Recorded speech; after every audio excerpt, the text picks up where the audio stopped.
Flat number 360 के दरवाजे पर पहुंचकर मैं रुक गया। मैंने आसपास देखा, राहदारी सुनसान पड़ी थी और मेरा दिल तेजी से धड़क रहा था। अब मैं डेनिस पॉल गोल्डे के अहले खानदान के दरमियान पहुंचने वाला था और यहाँ मुझे बेहद मोहतात रहना था। इस फ्लैट में 3 कमीन थे और वो तीनों खवातीन थीं। उनमें से एक तो डेनिस पॉल की बीवी थी और दूसरी 2 डेनिस की बहनें। जाहिर है वो तीनों ही डेनिस की आदात व अतवार से पूरी तरह वाकिफ होंगी। इस बात का इम्कान था कि वो किसी मामूली सी बात से मेरी तरफ से मशकूक हो जाती। ये भी मुमकिन था कि वो मेरी किसी बड़ी से बड़ी गलती को भी नजरअंदाज कर जाती। मैंने हौसला मुज्तमा किया और कॉल बेल के बटन पर उंगली रख दी। दरवाजा एक खूबरू लड़की ने खोला। मैंने उसे पहचान लिया, वो डेनिस की बहन थी। अपने भाई को यूं अचानक देखकर वो भौंचक्का रह गई। फिर उसने भैया का जोरदार नारा बुलंद किया और मुझसे लिपट गई। उसकी आंखों से आंसू बहने लगे। मैंने बौखलाकर कहा, हम दरवाजे में खड़े हैं, चलो अंदर चलो। वो रूठे हुए लहजे में बोली, आपने अपनी आमद की इत्तला क्यों न दी? जाए, मैं आपसे नहीं बोलती। मैंने कहा, ओहो मेरी बहन तो बहुत नाराज है मुझसे। मैं उसके साथ फ्लैट में दाखिल हुआ। कहा, भाई वापसी का प्रोग्राम इतना अचानक बना के इत्तला देने की मोहलत ही न मिली। जरा दम ले लूं तो तुम्हें तफसील से सारी बातें बताता हूँ। मैं मुतजस्सिस अंदाज में फ्लैट का जायजा ले रहा था। वो बेहतरीन सामान आराइश से आरास्ता और पेरास्ता एक खूबसूरत और कुशादा फ्लैट था। वो बोली, ओह माफ कीजिएगा भैया, मैं भी कितनी पागल हूँ। आपके आते ही शिकवे शिकायतें शुरू कर दी। आप बैठिए, मैं आपके लिए कॉफी तैयार करके लाती हूँ। थोड़ी देर के बाद वो कॉफी बना कर ले आई। मैंने उसे दूसरे अफराद के बारे में पूछा तो दफतन वो संजीदा नजर आई। बोली, नैनिस मुलाजिमत पर गई हुई है भैया, वो वक्त गुजारी के लिए मुलाजमत कर रही है। मैंने तो उसे कहा था कि मुलाजमत शुरू करने से पहले खत लिख कर भैया से इजाजत लो, मगर उसने कहा कि एक बाइज्जत मुलाजमत करने से उसका भाई उसे कभी नहीं रोकेगा और फिर इससे कुछ आमदनी भी हो जाएगी। मैंने कहा, क्यों, तुम लोग किसी माली परेशानी का शिकार हो? वो बोली, नहीं भैया ऐसी कोई बात नहीं है, लेकिन ये भी तो सोचिए कि हम बिला वजह घर में बैठ कर वक्त क्यों ज़ाया करें। मैं तो खुद कुछ दिनों से मुलाजमत करने पर गौर कर रही हूँ। मुझे एक अच्छी मुलाजमत भी मिल रही है, मगर आपकी इजाज़त के बगैर मुलाजमत करना मैंने मुनासिब न समझा। मैंने पूछा, और हेली कहाँ है? वो बोली, उसने कोई जवाब नहीं दिया। मैंने महसूस किया कि इस सवाल पर उसके चेहरे की रंगत उड़ गई और उसके हाथों में खफीफ सी लर्जिश भी पैदा हो गई। उसकी कैफियत को महसूस करते हुए मैंने ताज्जुब से उससे पूछा, हेली खैरियत से तो है ना? बोली, हाँ भैया, वो बिल्कुल ठीक हैं, अभी कुछ देर कबल बाहर गई हैं, वापस आ जाएंगी। मैंने कहा, लेकिन तुम्हारे अंदाज से यूं महसूस होता है कि जैसे कोई गड़बड़ जरूर है। बोली, आप इतने अरसे के बाद वापस आए हैं, मेरा हौसला नहीं हो रहा कि कोई बुरी खबर आपको सुनाऊं। काश मैं इस वक्त फ्लैट में तन्हा ना होती। मैं गौर करने लगा कि इस बात पर मेरा रद्द-ए-अमल क्या होना चाहिए। फिर मैंने अपने अंदाज में बेताबी पैदा करते हुए पूछा, जल्दी बताओ बैकन, हेली को क्या हो गया? बोली, उन्हें कुछ नहीं हुआ भैया, लेकिन उनके मशागिल नापसंदीदा हो गए हैं। मैंने ताज्जुब से पूछा, क्या मतलब? बोली, मुझे आपसे कहना तो नहीं चाहिए भैया, लेकिन मैं चाहती हूँ कि आप खुद इस सिलसिले में कुछ करें। मैंने कहा, मसलन मुझे क्या करना चाहिए? बोली, हेली वापस आए तो उनसे पूछिएगा कि वो कहाँ गई थी। मैंने गुस्सीले लहजे में कहा, मेरे सवाल का जवाब दो बैकन, मुझे बताओ कि हेली कहाँ है। बोली, मुझे नहीं मालूम वो कहाँ होगी, लेकिन ये बात यकीनी है कि वो लाफिस के साथ किसी ऐश गाह में गुलछर्रे उड़ा रही होगी। मेरा मुंह हैरत से खुल गया। लाफिस? ये वही लाफिस तो नहीं है जो उसका कजन है और मुझसे शादी से कबल वो हेली का मंगेतर भी रह चुका है? वो बोली, हाँ ये वही लाफिस है। आजकल उनके ताल्लुकात जरूरत से ज्यादा आगे बढ़ चुके हैं। हफ्ते में कम से कम 2 दिन तो जरूर वो उसके साथ घर से बाहर गुजारती है। मुझे तो इतनी हिम्मत नहीं है कि उन्हें टोकूं, लेकिन नैनिस से उनकी झड़प हो चुकी है और उन्होंने नैनिस से बहुत कुछ कहा है। मैंने सवालिया अंदाज में पूछा, क्या? बैकन हिचकिचाते हुए बोली, वो कहती है कि एक ऐसा शख्स उनकी जरूरतें पूरी नहीं कर सकता जो घर से बाहर रहता हो और उससे साल में 1 आध बार मुलाकात होती हो। वो बूढ़ी हो जाएंगी। और बैकन खामोश हो गई। मैंने एक गहरी सांस लेकर बज़ाहिर गुस्से का इजहार किया, लेकिन दरअसल वो सुकून की सांस थी। एक मोहब्बत करने वाली बीवी की बजाय मेरा वास्ता एक ऐसी बीवी से पड़ा था जो पहले ही किसी और की मोहब्बत में गिरफ्तार थी। सबसे ज्यादा खतरा मुझे डेनिस की बीवी ही की तरफ से था। उसे मुतमईन करना सबसे ज्यादा दुश्वार, बल्कि शायद मेरे लिए तो नामुमकिन ही होता, लेकिन कुदरत ने यहाँ भी मेरी मदद की। ये अलग बात थी कि उसके आशिक को कुदरत ने इत्तेफाकिया तौर पर पहले ही मेरे हाथों ठिकाने लगवा दिया था। मैं इस पर दिल ही दिल में खुदा का शुक्र अदा कर रहा था कि हेली इस वक्त लाफिस के घर पर नहीं पहुंच गई जब लाफिस मुझे वहां ले गया था। अगर ऐसा इत्तेफाकन होता तो मुझे डेनिस की बीवी को भी ठिकाने लगाना पड़ जाता। अब यह मुमकिन था कि वो मेरे वहां से निकलने के बाद वहां पहुंची हो। अगर ऐसा हुआ होगा तो वापसी पर हेली की हालत देखने से ताल्लुक रखती होगी। यह भी मुमकिन था कि उन्होंने मुलाकात के लिए किसी और जगह का तयन कर रखा हो। इस सूरत में भी हेली बहुत छल्लाई हुई घर वापस पहुंचेगी। बैकन बहुत अफसरदा हो गई थी। रुंधी हुई आवाज में मुझसे कहने लगी, काश मैं फ्लैट पर तन्हा न होती, हेली भी यहीं मौजूद होती तो तुम्हारी तवील अरसे बाद घर वापसी का आगाज किसी अफसोसनाक गुफ्तगू से न होता। मैंने कहा, तुम क्यों अफसरदा हो गई बेवकूफ, इन बातों की जिम्मेदार तुम थोड़े हो, तुम अपने दिल पर कोई बोझ न डालो, मैं सब कुछ ठीक कर लूंगा, तुम अपनी बातें करो। वो बोली, मैं ठीक हूँ भैया, लेकिन आपसे मेरी दरखास्त है कि मुझे मुलाजिमत करने की इजाजत दे दें। घर में तन्हा रहना आसान नहीं होता, आप तो कुछ रोज रहने के बाद वापस चले जाएंगे, उसके बाद मुझे घर पर फिर तन्हा रहना पड़ेगा। मैंने हाथ उठाकर शाहाना अंदाज में कहा, इजाजत है। वो खिलखिलाकर हंस पड़ी, फिर मोहब्बत भरे अंदाज में बोली, कितने अच्छे हैं मेरे भैया। मैंने उसे डांटा, कहा मक्खन नहीं चलेगा। फिर पूरे फ्लैट का मुआयना कर डाला। मेरी ख्वाबगाह में मेरी और हेली की तस्वीर लगी थी। मैंने उसे गौर से देखा और एक तवील सांस लेकर आराम कुर्सी में नीम दराज हो गया। मैं महसूस कर रहा था कि डेनिस पॉल गोल्डे के बारे में मुझे मजीद बहुत सी मालूमात दरकार हैं। उसकी हैसियत से उसके अहले खाना के दरमियान रहने के लिए बहुत ज्यादा मालूमात दरकार थीं, लेकिन जल्दबाजी बना बनाया खेल बिगाड़ सकती थी। चुनाचे न चाहते हुए भी मुझे उसके बारे में उन्हीं मालूमात पर इक्तिफा करना था जो मेरे पास मौजूद थी। मजीद मालूमात का रफ्ता रफ्ता हासिल होना ही बेहतर था। शाम 5:30 बजे डेनिस की दूसरी बहन नैन्सी भी वापस आ गई। वो डेनिस की बड़ी बहन थी। मुझे अचानक घर में मौजूद पाकर वो भी शिश्तर रह गई। उससे बातों के दौरान मुझे पता चला कि हेली के ताल्लुकात लाफिस के अलावा और किसी से भी हैं। हेली की आवारगी की खबरें डेनिस के लिए तो तकलीफ दे हो सकती थीं, मगर मेरे लिए बहुत खुशाइन थीं। रात का खाना हम लोगों ने इकट्ठे खाया और फिर उस वक्त रात के 11:30 बजे थे जब डेनिस की बीवी हेली गोल्डे वापस आई। कॉल बेल के जवाब में बैकन ने दरवाजा खोला। मैं उस वक्त अपनी ख्वाबगाह में मौजूद था। डेनिस और बैकन से चंद बातें करने के बाद वो ख्वाबगाह में आ गई। उसकी आंखों से अंदाजा होता था कि वो नशे में है। वो दोनों हाथ फैलाकर मेरी तरफ लपकी और मेरे करीब आकर मुझसे लिपट गई। मैंने कोई तारुज न किया, लेकिन मेरे अंदाज में सर्द महरी थी। उसका शाना थपथपाकर मैंने उसे खुद से अलहदा किया और उसे एक सोफे पर धकेल दिया। वो बहुत ज्यादा नशे में थी। मुझसे तरह तरह के सवालात कर रही थी, मगर उसकी बातें बेरब्त थीं। मैं उसकी बातों के मुबहम जवाब देकर उसे टालता रहा और उसे बिस्तर पर लिटा दिया। वो आहिस्ता आहिस्ता होशो हवास से बेगाना होती जा रही थी। जब वो सो गई तो मैं भी ख्वाबगाह के एक गोशे में पड़े हुए सोफे पर लेट गया। तिल अवीव में मेरा पहला दिन खासा हंगामा खेज साबित हुआ था। अगर कुदरत की मदद शामिल हाल न होती तो मेरी मौजूदा शख्सियत का राज अफशा होने में कोई कसर नहीं रह गई थी। लाफिस ने मुझे पहचान लिया था। उसे यकीन हो गया था कि डेनिस के मेकअप में मैं कोई और हूँ। ये तसव्वुर भी मुझ पर लर्जा तारी कर देने के लिए काफी था कि अगर उसने मुझसे अपने तौर पर निमटने की हिमाकत करने की बजाय खामोशी से अपने महकमे को मेरे बारे में मुत्तला कर दिया होता तो क्या होता। मेरी राह में बेशुमार मुश्किलात खड़ी हो जाती, बल्कि ये भी मुमकिन था कि ये फ्लैट मेरे लिए चूहेदान साबित होता और मैं बेबसी से गिरफ्तार हो जाता। अब मुझे अपनी तवज्जो ऑलिव हार्वर्ड की तलाश पर मरकूज करना थी। मैं उसकी रिहाइश गाह से नावाकिफ था। अगर मैं खुलेआम उसे तलाश करने की कोशिश करता तो ये खुद को मशकूक करने के मुतरादिफ होता। मुझे ये भी मालूम नहीं था कि वो किस इलाके में रिहाइश पजीर है। अगर मुझे इलाके का इल्म होता तब भी ये कोई आसान काम न होता, मगर मौजूदा सूरत हाल में तो मेरा काम बेहद मुश्किल हो गया था। अब मुझे उसकी तलाश का दायरा कार उन तमाम इलाकों तक वसी करना था जो बड़े लोगों की रिहाइश गाह के लिए मखसूस थे। हेली का मामला मेरे लिए खासा इत्मीनान बख्श साबित हुआ था। उसका जो दिल चाहे करती फिरे, मुझे इस पर कोई एतराज नहीं था, लेकिन उससे थोड़ी सी बाज पुर्स करना भी जरूरी था। उसकी तरफ से ज्यादा बेपरवाही बरतने से हालात बिगड़ जाने का खदशा था। डेनिस की बड़ी बहन नैन्सी बैकन की बनिस्बत बहुत तेज थी। उसने हेली के बारे में बड़े खराब रिमार्क्स पास किए।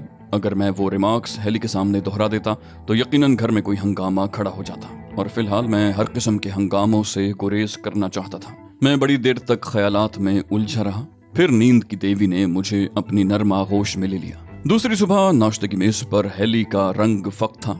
उसे कल के वाकयात का अंदाजा हो चुका था और मेरी अचानक आमद पर वो नर्वस हो गई थी। मैं बिल्कुल खामोश था। हेली ने मुझसे 2-4 बातें की तो मैंने मुख्तसर जवाब देने पर इक्तिफा किया। मेरी बेरुखी से हेली और ज्यादा नर्वस हो गई थी। मेरी तवज्जो अखबार की तरफ थी, मगर अखबार में लाफिस के बारे में कोई खबर नहीं छपी थी। नाश्ते के बाद नैन्सी तैयार होकर मुलाजिमत पर रवाना हो गई। बैकन कुछ खौफजदा सी नजर आ रही थी। वो समझ रही थी कि मेरे और हेली के दरमियान कोई सख्त किस्म की झड़प होगी, लेकिन मैंने इस मौजू पर कोई भी बात करने से गुरेज किया। वो दिन तो मुझे फ्लैट में रहकर ही गुजारना था। मेरी सर्द महरी ने हेली को शदीद उलझन में मुब्तला कर दिया। शाम 4 बजे के करीब एक फोन आया। रिसीवर मैंने ही उठाया था। दूसरी तरफ से एक मर्दाना आवाज सुनाई थी। वो हेली को पूछ रहा था। हेली वहीं मौजूद थी। मैंने उसे कहा, तुम्हारा फोन है। रिसीवर उसे देखकर खामोशी से कमरे से बाहर निकल आया। टेलीफोन पर कौन था और उनके दरमियान क्या गुफ्तगू हो रही थी, मुझे इस सिलसिले में जरा भी तजस्सुस नहीं था। थोड़ी देर के बाद हेली खुद नैन्सी के कमरे में चली आई। उसने आते ही मुझसे कहा, तुम यहाँ बैठे हो? मैंने मानी खेज अंदाज में कहा, मैंने सोचा मुमकिन है मेरे सामने तुम्हें गुफ्तगू करने में दिक्कत हो। बोली, ऐसा मालूम होता है कि तुम्हारी बहनों ने मेरी तरफ से तुम्हारे कान खूब भर दिए हैं। मैंने कहा, हाँ, उन्होंने मुझे तुम्हारी खैरियत बताई। मैंने तुम्हारे मशागिल के बारे में पूछा तो उन्होंने कहा कि तुम आजकल बहुत ज्यादा मसरूफ हो। अब जाहिर है कि शौहर होने की हैसियत से मैं तुम्हारी मसरूफियात में दखल अंदाजी करने से तो रहा। वो बोली, उन्होंने और भी बहुत कुछ कहा होगा, तुम्हारा रवैया बताता है। मैंने खुश्क लहजे में कहा, शायद। वो बोली, ये मुनासिब नहीं है डेनिस, तुम्हारी बहनें मेरे साथ मुसलसल ज्यादतियां कर रही हैं, मगर मैं सिर्फ तुम्हारी वजह से खामोश हूँ। मैंने सख्ती से कहा, मेरी वजह से तुम्हें हमेशा ही खामोश रहना होगा। वो जवाब में कुछ न बोली, लेकिन उसके चेहरे से बदस्तूर उलझन आया थी। उस रोज शाम में वो कहीं न गई। रात को ख्वाबगाह में वो मुझसे बेतकल्लुफ होने की कोशिश करने लगी। मेरी सर्दमहरी उसके लिए आसाब शिकन साबित हो रही थी और जमूद तोड़ने के लिए उसे कुछ न कुछ तो करना ही था। लेकिन मुझे सख्ती से काम लेना था और मेरे पास इसका जवाज मौजूद था। मैंने उसे जोर से मसहरी पर धकेल दिया। मैंने कहा, मैंने तुम्हारी हरकतों पर कोई बाज पुर्स नहीं की हेली।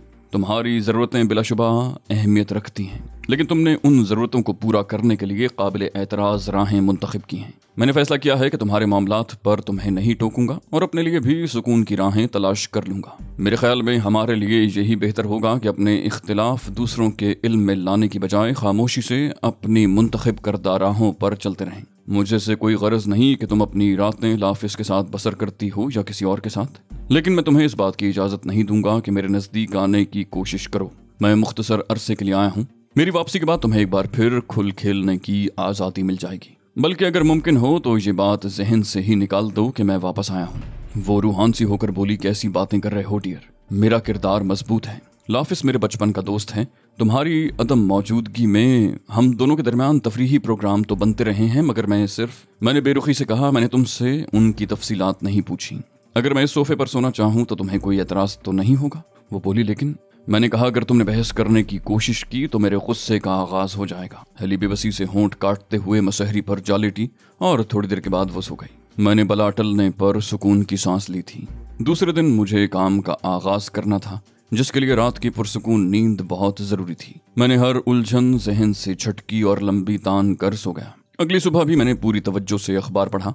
उस रोज भी अखबार में लाफिस से मुताल्लिक कोई खबर नहीं छपी थी, जिसका मतलब था कि इंटेलिजेंस के हुक्काम ने अपने एजेंट की मौत की खबर छुपाई है। ये बात तो बड़ी दस कयास थी कि उसकी लाश दरियाफ्त नहीं हुई होगी। मैं यकीन से नहीं कह सकता था कि ये खबर छुपाने के पसे पर्दा कौन सी मसलहतें कार फरमा थीं, लेकिन ये बात यकीनी थी कि अगर वो खबर अखबारात की जीनत बन गई होती तो मेरे लिए मुश्किलात खड़ी हो सकती थीं।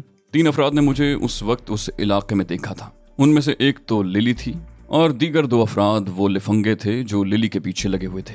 उन्हें मेरे हाथों जिक उठाना पड़ी थी। इस बात का कवी इम्कान था कि उनमें से कोई इंतकामन मेरा हुलिया हुक्काम को बता देता। इस तरह मेरे लिए कुछ परेशानियां तो बहरहाल पैदा हो ही जाती। मैं दिल ही दिल में इसराइली इंटेलिजेंस के हुक्काम की कम अक्ली का शुक्रिया अदा करते हुए फ्लैट से निकल आया। गिराज से डेनिस की छोटी सी कार निकाली और उसे स्टार्ट करके चल पड़ा। तिल अबीब के अक्सर हिस्से मेरे देखे भाले थे। मैं पहले भी वहां जा चुका था और वो मेरे लिए कोई अजनबी इलाका नहीं था। मैं तिल अबीब की सड़कों पर ट्रैफिक के सैलाब में कार दौड़ाता रहा। आसमान पर बादल छाए हुए थे, मगर बारिश का इम्कान नहीं था। मेरी कार सड़कों पर दौड़ती रही। दोपहर का खाना एक रेस्तोरेंट में खाकर मैं तिल अबीब के उस हिस्से की तरफ जा निकला जहां सरकारी अफसरों की रिहाइश गाहें थीं। इस बात का इम्कान था कि ऑलिव हार्वर्ड वहीं कहीं रहता हो। समझ में नहीं आ रहा था कि इस सिलसिले में किससे राब्ता कायम करूं। दफतन एक ऐसा ख्याल मेरे जहन में आया कि जिससे मुझे अपना मसला चुटकी बजाते में हल होता महसूस हुआ। ऑलिव हार्वर्ड तिल अबीब के एक मुअज़्ज़िज़ शहरी की हैसियत रखता था। यह मुमकिन नहीं था कि उसके घर पर टेलीफोन न हो। यकीनन टेलीफोन डायरेक्टरी में उसके फ़ोन नंबर के साथ उसकी रिहाइशगाह का पता भी दर्ज होगा। मुझे इस बात पर हैरत थी कि यह ख्याल इससे पहले मेरे जहन में क्यों नहीं आया। अब मुझे टेलीफोन डायरेक्टरी की तलाश थी। टेलीफोन डायरेक्टरी तो डेनिस के फ्लैट पर भी थी, मगर मैं उस वक्त वहां वापस जाने से गुरेज करना चाहता था। मैंने एक जनरल स्टोर के सामने कार रोक दी। जनरल स्टोर में दाखिल होकर मैंने स्टोर के मालिक से डायरेक्टरी तलब की, जो उसने मुझे फराहम कर दी। चंद ही लम्हों के बाद मेरा दिल खुशी से बल्लियों उछलने लगा। ऑलिव हार्वर्ड का फोन नंबर डायरेक्टरी में मौजूद था। मैंने उसका फोन नंबर और पता नोट किया और स्टोर के मालिक का शुक्रिया अदा करके बाहर निकल आया। कुछ देर कबल ये काम मुझे जितना मुश्किल नजर आ रहा था उतना ही आसान निकला। अब मेरी कार का रुख उस इलाके की तरफ था जहां ऑलिव हार्वर्ड की रिहाइशगाह थी और अब फौरी तौर पर मेरे पेश नज़र ये काम था कि उसके अहल खाना के बारे में तफसीलात मालूम करूं। सब्ज रंग का खूबसूरत सादा मकान ऑलिव हार्वर्ड की मिल्कियत था। ये मकान एक पहाड़ी नुमा टीले पर तामीर किया गया था। उस इलाके को आबाद हुए शायद ज्यादा अरसा नहीं गुजरा था, इसलिए कि वहां के सारे ही मकानात नौ तामीर शुदा नजर आ रहे थे। पूरा इलाका नाहमवार लेकिन सब्जे से मामूर था। जगह जगह पहाड़ी टीले बिखरे नजर आ रहे थे, जिनमें से उन टीलों को बरकरार रहने दिया गया था जिन पर तामीर मुमकिन हो सकती थी। इस तरह उस इलाके में इनफिरादियत पैदा हो गई थी। ऑलिव हार्वर्ड का मकान एक ऐसे ही पहाड़ी टीले पर था। ढलान पर नीचे से ऊपर तक रविश मौजूद थी और उस रविश के इख्तिताम पर मकान था। अतराफ में भी मकानात मौजूद थे, मगर ऐसी कोई जगह मौजूद नहीं थी जहां ठहर के मैं उसके मकान की निगरानी कर सकता। मुझे नहीं मालूम था कि ऑलिव हार्वर्ड तिल अवीव में मौजूद है या नहीं।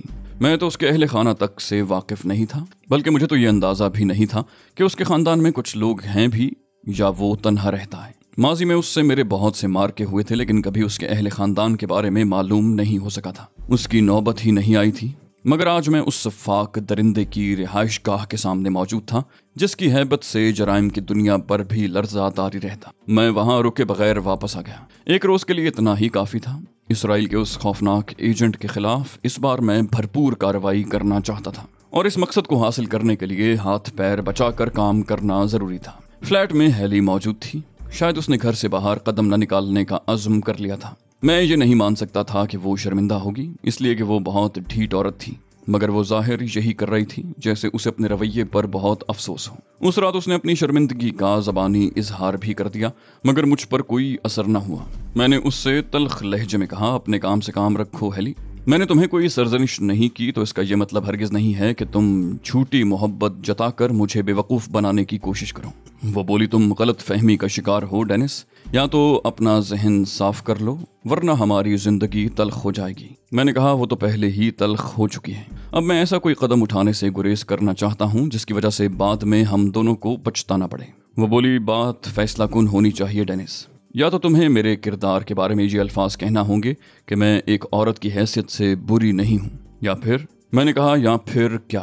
बोली, या फिर तुम्हें मुझे तलाक देना होगी। मैंने कहा, तुम ठीक कह रही हो, शायद मुझे यही करना पड़े, मगर अभी ये फैसला कुन कदम उठाने का वक्त नहीं आया। मैं पहले भी तुमसे कह चुका हूँ कि तुम अपने मशागिल ये समझ कर जारी रख सकती हो कि मैं यहाँ आया ही नहीं हूँ। अगर तुम अपने मशागिल तर्क कर सको तो कर दो, मगर फैसला मैं उसी वक्त करूँगा जब दोबारा यहाँ वापस आऊँगा। वो बोली, गोया उस वक्त तक मैं सूली पर लटकी रहूंगी। मैंने बेपरवाही से कहा, मैं क्या कह सकता हूँ? अगर तुम खुद को सूली पर लटका हुआ महसूस करती हो तो मैं क्या कर सकता हूँ? मैंने तो तुमसे कोई तारुज नहीं किया, बल्कि हर तरह से ताउन ही करने की कोशिश की है। आखिरी ताउन ये कर सकता हूँ कि अगर इस फ्लैट में मेरी मौजूदगी तुम्हें गिरा गुजर रही हो तो किसी होटल में मुंतकिल हो जाऊं। वो डुबडुबाई आंखों से मुझे देखती रही और फिर फूट फूट कर रोने लगी। औरत के इस रूप के बारे में मैंने किताबों में तो पढ़ा था, लेकिन अमलन औरत का ये रूप पहली बार मेरे सामने आया था। वो जैसी भी थी, मुझे उससे कोई सरोकार नहीं था। मेरी तरफ से तो वो और उसका शौहर दोनों जहन्नम में जाएं, मैं तो उसे तलाक देने का भी मजाज नहीं था। चंद माह का वक्फा अलबत्ता मैंने उसे दे दिया था ताकि जब डेनिस वापस आए तो अपना फैसला खुद कर सके। इस मसले को टालते रहना बहरहाल मेरी जिम्मेदारी थी। दूसरे रोज मैंने फिर अपने मिशन का आगाज कर दिया। मेरी तमाम तर तवज्जो ऑलिव हार्वर्ड के मकान पर मरकूज थी। मैंने वहां आने जाने वालों को चेक किया, उनकी कारों के नंबर तलाश किए।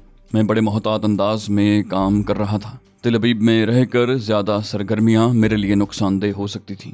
लाफिस के बारे में अभी कोई खबर अखबारात में नहीं छपी थी, अलबत्ता फलस्तीनियों की गोरीला कार्रवाइयों की खबरें बराबर छप रही थीं। मुमकिन था कि लाफिस के कत्ल को भी फलस्तीनियों के खाते में डाल दिया गया हो। तो दोस्तों, ये थी हमारी आज की एपिसोड। उम्मीद करते हैं आपको हमारी कहानी पसंद आई होगी। जाने से पहले इस वीडियो को लाइक कीजिए और शेयर करना मत भूलिए। कमेंट करके हमें बताइए कि आपको हमारी वीडियो कैसी लगी, और अगर अभी तक आपने इस चैनल को सब्सक्राइब नहीं किया तो इसे सब्सक्राइब कीजिए और बेल आइकन दबाकर ऑल नोटिफिकेशंस ऑन कर लीजिए।